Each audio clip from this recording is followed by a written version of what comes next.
The grand hall of Prophet David stood silent as stone, sunlight streaming through arched windows onto marble floors.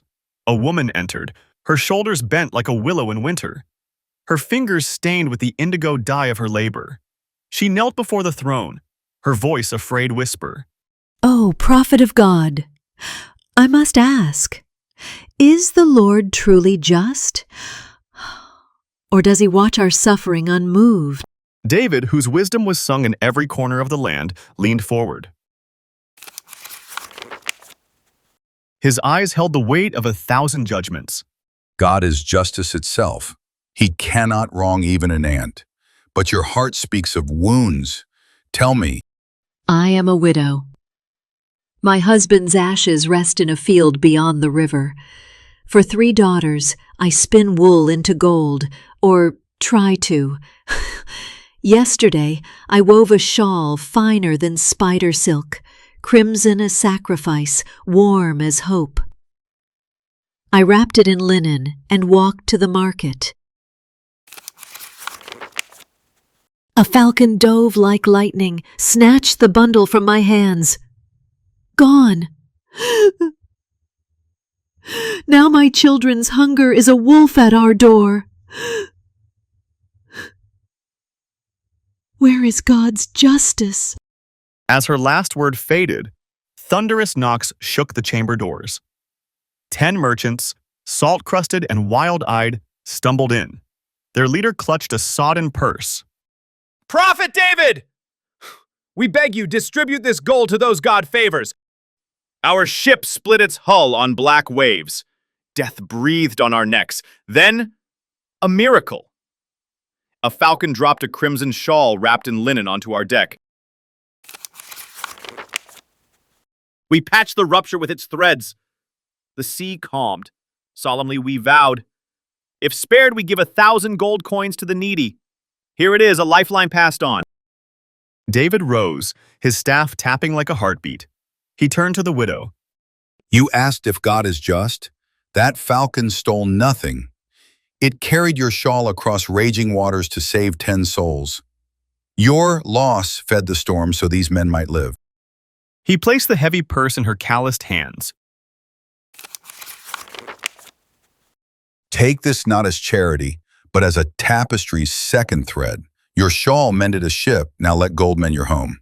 Remember, God sees the entire weave, not just your frayed edge. The widow stared at the coins, then at the sea-weary merchants. She touched her empty loom at last, understanding blooming. Her suffering had been a single knot in a vast divine net.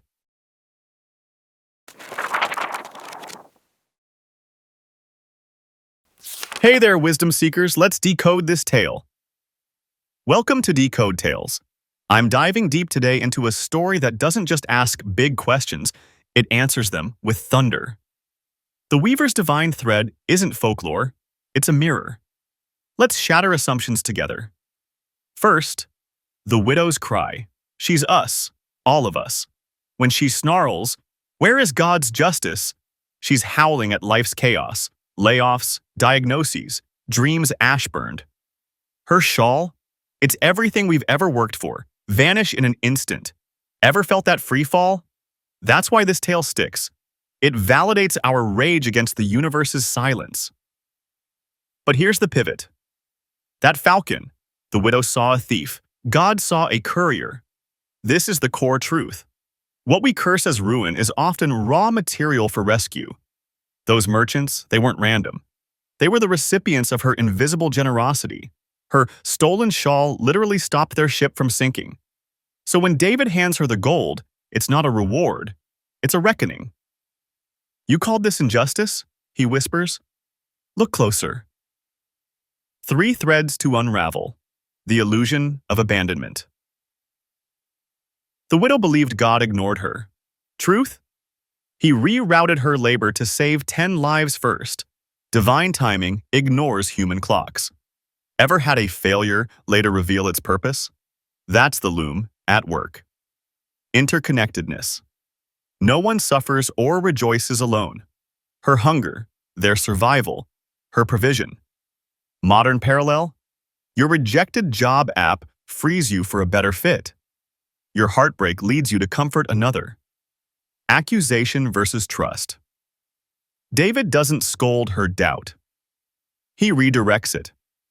Faith isn't blindness, it's rewiring perception. God sees the entire weave, he says. Our view, a tangled thread. His, a masterpiece. So, DecodeTales crew, when's your falcon moment? When did loss become liberation? Scream it in the comments, I'm listening. If this resonated, like if you've ever misjudged your own story, subscribe for weekly wisdom unravelings and ring that bell. Remember, your frayed edges might be holding another's world together. Trust the weaver.